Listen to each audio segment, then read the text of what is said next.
dan selamat datang di video ini. Hari ini kita akan membahas topik yang sangat penting dalam dunia kerja modern, yaitu leadership, seni, dan gaya kepemimpinan. Video ini ditujukan untuk memenuhi tugas UTS, estetika, dan humanisme.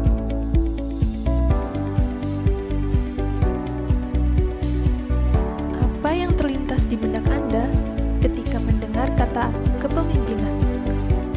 Mungkin sosok yang karismatik, yang berdiri di depan, memberi perintah. Namun, kepemimpinan jauh lebih dari sekedar jabatan. Ini adalah seni, sebuah interaksi dinamis antara individu, tim, dan tujuan bersama. Kepemimpinan bukan hanya tentang memberi perintah. Kepemimpinan adalah seni mempengaruhi, menginspirasi, dan membimbing orang lain untuk mencapai tujuan bersama. Seorang pemimpin yang baik menciptakan arah, membangun kepercayaan, dan menjadi teladan bagi timnya.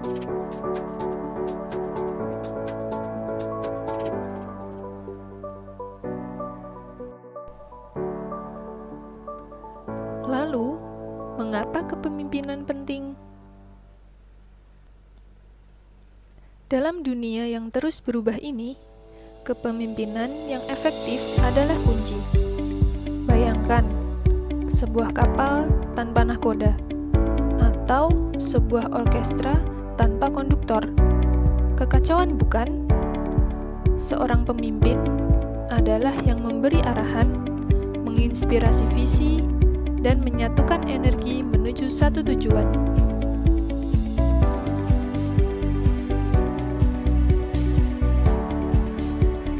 Karyawan yang merasa dipimpin dengan baik cenderung lebih produktif, lebih terlibat, dan lebih loyal. Menurut berbagai riset, lebih dari 70 variasi dalam keterlibatan karyawan ditentukan oleh kualitas kepemimpinan langsung mereka. Jadi, pemimpin adalah katalisator bagi perubahan dan pertumbuhan bagi perusahaan atau instansi.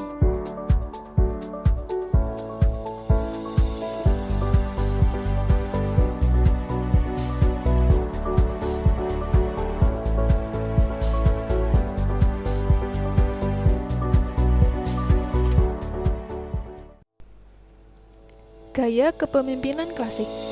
Yang pertama ada kepemimpinan otoriter. Ini adalah gaya aku yang berkuasa. Pemimpin membuat keputusan mutlak dengan sedikit masukan dari tim.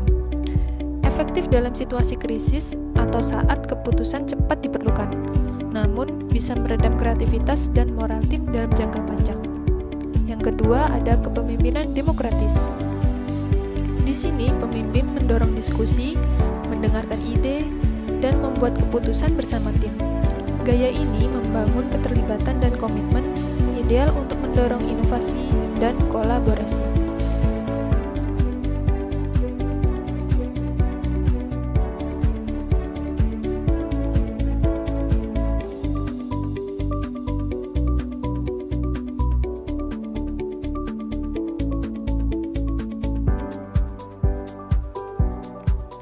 Yang ketiga, kepemimpinan laissez-faire.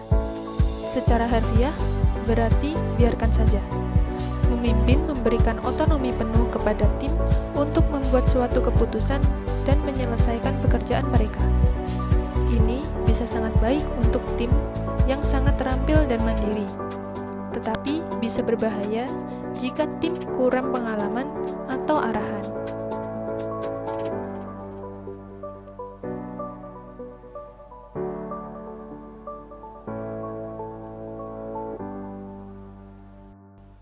Namun dunia kepemimpinan telah berkembang. Kita tidak hanya mengacu pada 3 gaya klasik. Sekarang ada gaya kepemimpinan modern dan situasional. Yang pertama adalah transformasional. Ini adalah pemimpin yang menginspirasi dan memotivasi tim untuk mencapai potensi maksimal. Mereka memiliki visi yang jelas, membangun kepercayaan, dan memberdayakan anggota tim. Pikirkan Steve Jobs atau Nelson Mandela. Mereka mengubah cara orang berpikir. Yang kedua ada transaksional. Fokus pada pertukaran yang jelas. Anda melakukan ini, Anda mendapatkan itu. Ini melibatkan insentif, penghargaan, dan koreksi. Efektif dalam lingkungan yang terstruktur dan berorganisasi pada target. Namun, bisa kurang dalam membangun loyalitas jangka panjang.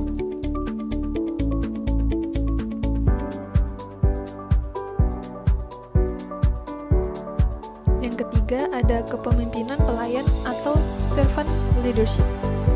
Pemimpin menempatkan kebutuhan tim di atas kebutuhan pribadi mereka. Mereka fokus pada pertumbuhan dan kesejahteraan anggota tim.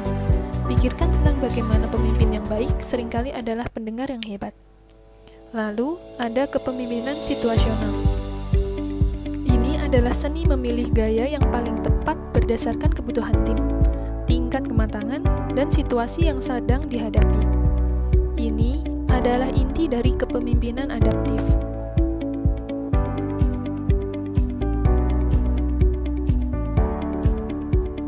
Pada dasarnya, tidak ada gaya yang paling benar. Pemimpin yang hebat tahu kapan harus fleksibel dan menyesuaikan pendekatan.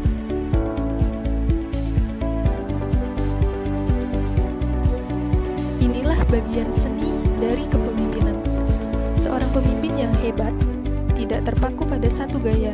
Mereka adalah bunglon yang tahu kapan harus menjadi otoriter dalam krisis, kapan harus demokratis untuk berinovasi, dan kapan harus melayani untuk mengembangkan potensi tim. Keterampilan esensial yang pertama adalah komunikasi efektif, yaitu mampu menyampaikan visi dengan jelas, mendengarkan aktif, dan memberikan umpan balik konstruktif.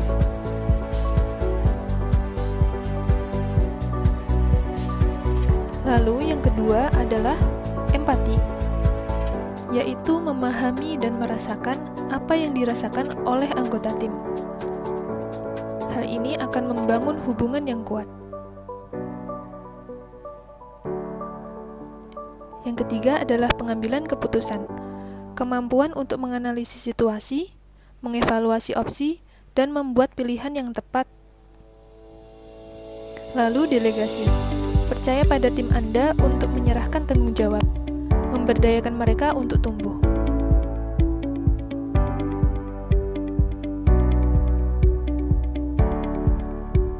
Lalu yang terakhir ada motivasi dan inspirasi, yaitu membangkitkan semangat, mendorong kinerja, dan membantu tim melihat tujuan yang lebih besar. Jadi, bagaimana Anda menjadi pemimpin yang Anda inginkan?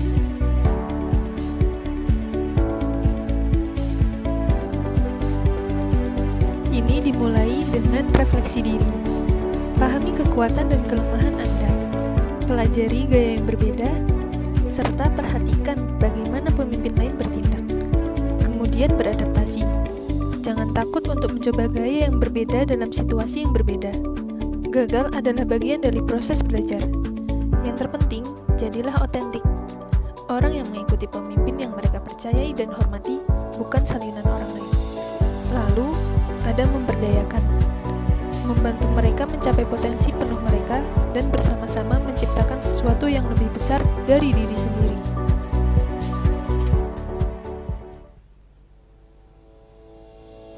Dampak positif kepemimpinan efektif.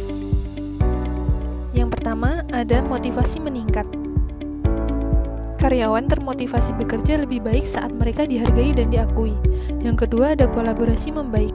Pemimpin yang suportif membangun budaya kerja tim yang harmonis. Yang ketiga, ada produktivitas yang meningkat, yaitu tujuannya jelas dengan meningkatkan efisiensi kerja. Lalu akan muncul inovasi-inovasi baru yang mendorong kreativitas, dan turnover akan menurun.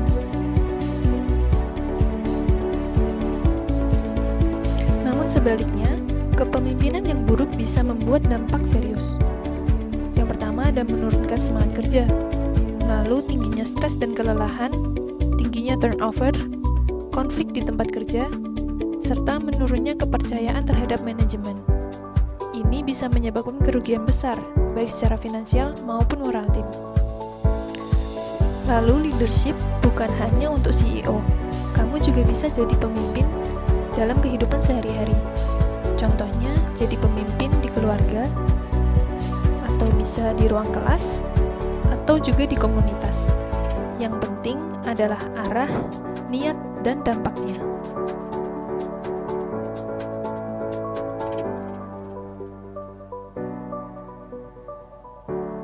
Berikut adalah contoh ilustrasi kepemimpinan. Yuk kita lihat sama-sama.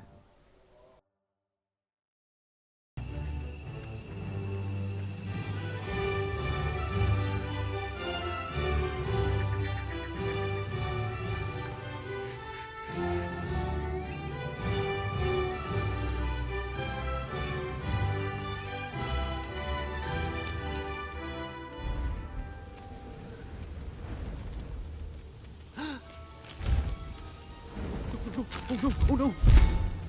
I'm lost! Where's the line? It just went away! Dude, what do I do? Help! We'll be stuck here forever! Do not panic! Do not panic! We are trained professionals! Now stay calm. We are going around the leaf. Around the leaf? I don't think we can do that. Oh, nonsense. This is nothing compared to the twig of 93. That's it. That's it. Good. You're doing great. There you go. There you go. Watch my eyes. Don't look away. And here's the line again. Thank you, Mr. Soil. Good job, everybody. Oh my, there's quite a gap, Mr. Soil. Shouldn't we tell the Queen? I don't think we need to involve the Queen in this. She's got enough on her plate already. Training her daughter. Oh yes, Princess Ada, the poor dear. Hey, come on, everyone, we're behind schedule. You know what's gotta be done. Move it, move it, move it. Hey, you there, pick up the pace. You're falling behind. Come on, let's go. Everyone, pull together. We've got a rescue on our hands. You there. Here we go.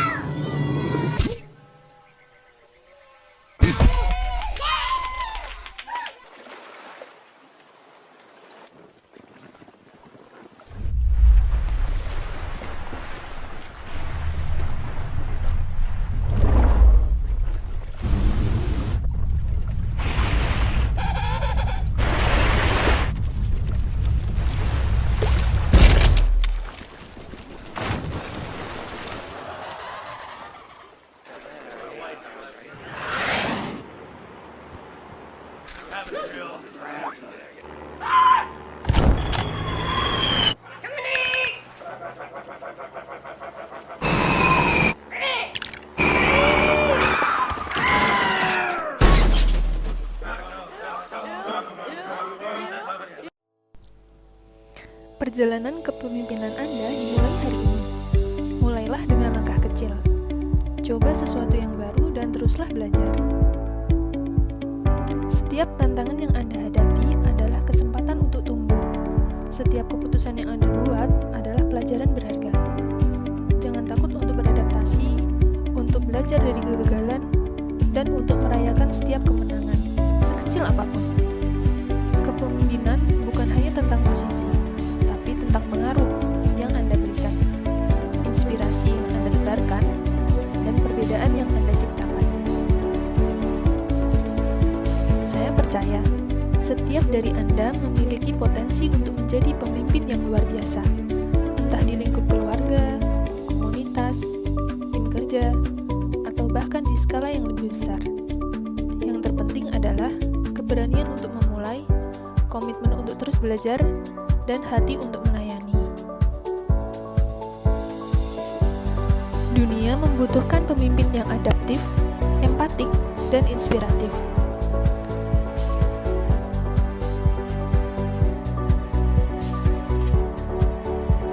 Apakah dirimu sudah siap untuk menjadi pemimpin? Yuk, tulis di kolom komentar.